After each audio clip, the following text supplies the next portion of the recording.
Ernakulam seat കോടതി പ്രതിഭാഗത്തിന് നാർക്കോസിഡിയുടെ പകർപ്പുകൾ നൽകിയതിന് പിന്നാലെയാണ് ദൃശ്യങ്ങൾ പുറത്തുവന്നത്.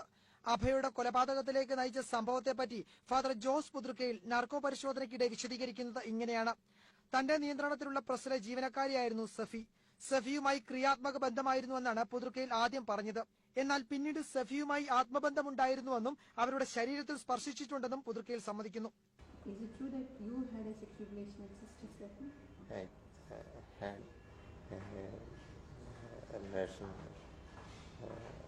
I have touched her body. So? Usually there is possibility for any kind of affinity or any kind of pressure. അഭയയുടെ കൊല നടന്ന ദിവസം പുലർച്ചെ പയസ്റ്റൺ കോൺവെന്റിലെത്തി. കോൺവെന്റിന്റെ പുറകുവശത്തെ വാതിലിലൂടെയാണ് അകത്തു കടന്നത്. അന്ന് അഭയ കൊല്ലപ്പെടുകയായിരുന്നുവെന്ന് പുതുക്കയിൽ ആവർത്തിച്ചു പറയുന്നുണ്ട്. കൊലപാതകത്തിൽ തനിക്കും തോമസ് എം കോട്ടൂരിനും സിസ്റ്റർ സഫിക്കും പങ്കുണ്ടെന്ന് പുതുക്കയിൽ സമ്മതിക്കുന്നു. Affair was murdered. She was murdered. Who has thrown her to the well? Who must have thrown to the well?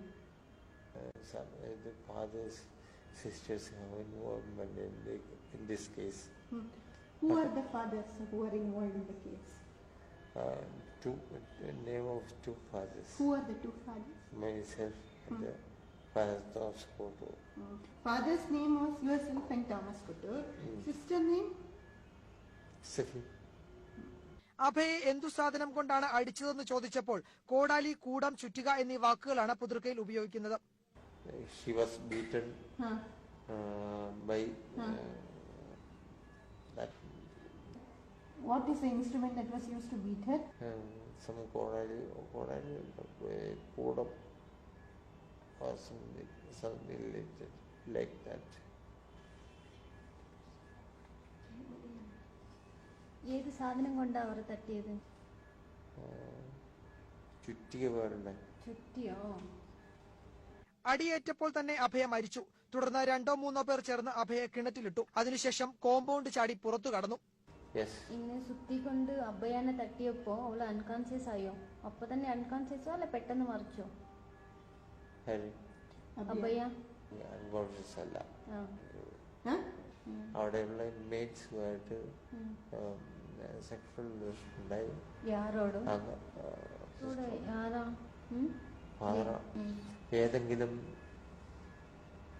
ഒരു അഭയ സിസ്റ്ററിന് കിണറ്റിനുള്ളിലിട്ടതല്ല ആരാത്? കിണറ്റിനുള്ളിൽ തല്ലിയല്ലേ, അത് ആരാ? അഭയ സിസ്റ്റർ.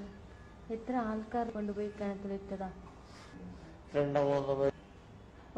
ഫാദർ ഉള്ളിലെ കാര്യല്ലേ. പിന്നെ ഈ ഇൻസിഡന്റ് ഒക്കെ കഴിഞ്ഞ ശേഷം കോൺവെന്റിൽ നിന്ന് പുറത്ത് എങ്ങനെയാ പോയി? കോൺവെന്റിൽ നിന്ന് എങ്ങനെയാ പുറത്ത് പോയി? ചാടിപ്പോവല്ലോ. ഓ, അങ്ങനെ കോമ്പൗണ്ട് ചാടി പോയി അല്ലേ? ചാടിപ്പോയി. അഭയ കേസുമായി ബന്ധപ്പെട്ട വാർത്തകൾക്ക് പ്രാധാന്യം നൽകരുതെന്ന് ബിഷപ്പ് ചില മാധ്യമപ്രവർത്തകരോട് പറഞ്ഞിരുന്നു.